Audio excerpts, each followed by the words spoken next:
ওরা যদি জানে যে নোংরা সেটা অন্যভাবে যদি ওরা অফিসে বলে যে ম্যাডাম নাচ গান ঠিক করে এরকম না।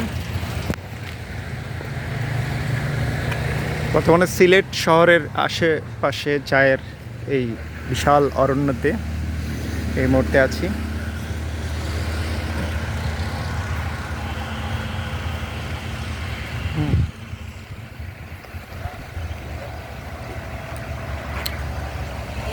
অনেক দিন পরে সিলেটের এই চা বাগানে আসছি, একদম সিলেট শহরের খুবই কাছে।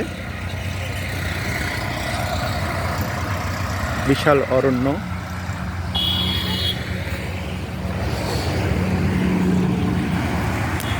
আর সাথে রয়েছে আমার রাজকন্যা।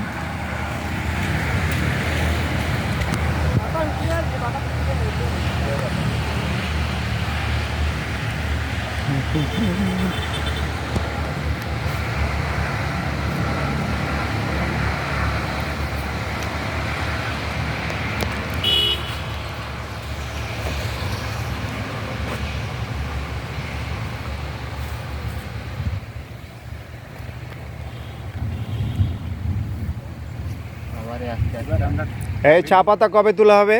চা পাতা তোলা হয়ে যাচ্ছে অন্য সাইডে। অন্য সাইডে? জি। এগুলা কখন উঠানো হবে? এদিকে আসেন। এখন সকাল 10টা থেকে বিকাল 5টা পর্যন্ত চা পাতা তোলা হয়। সকাল 10টা থেকে বিকাল 5টা?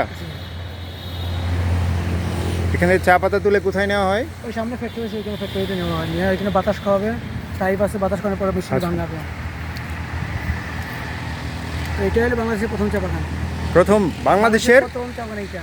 প্রথম চা বাগান, তারপরে শ্রীমঙ্গলে হয়েছে। এটা প্রথম। জি, এটা ব্রিটিশ তৈরি বাহ, করছে। খুবই ভালো একটা তথ্য যে বাংলাদেশের এই প্রথম চা বাগান এটা, যারা চা বাগানিদের কাছ থেকে আমরা জানতে পারলাম। বিশাল অরণ্য, উঁচু পাহাড়ের মধ্যে চারে বাগান। আমাদের টাইগার আসতেছেন, টাইগার। ব্রাহ্মণবাড়িয়া জেলা আইনজীবী সমিতির জয়েন্ট সেক্রেটারি অ্যাডভোকেট জাকারিয়া, আমাদের রংপুরের উপদেষ্টা। আসসালামু আলাইকুম। হ্যাঁ, একটু বলেন চা বাগান সম্পর্কে একটু বলেন। আসলে আমরা সকালবেলা রওনা দিয়েছি, রওনা দিয়ে এখন আমরা এই সিলেট চা বাগানে আছি। অত্যন্ত মনোমুগ্ধকর পরিবেশ, আমরা সবাই খুব এনজয় ফিল করছি। আমরা যারা আসছি সকলেই আমরা এখানে আছি,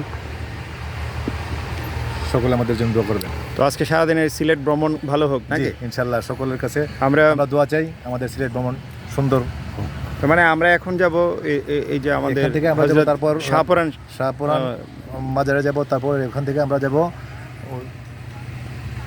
ভোলাগঞ্জ সাদা পাথর। চলে যাব আমরা।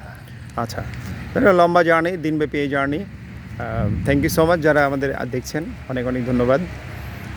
খুবই ভালো লাগলো, খুব প্রাকৃতিক মনোরম পরিবেশে এই চায়ের বাগানগুলো সিলেটের ঐতিহ্যবাহী যে চাগুলো দেশ এবং দেশের বাইরে সরবরাহ করা হয়ে থাকে, দেশের মানুষের কাছে খুবই প্রিয় এই চা।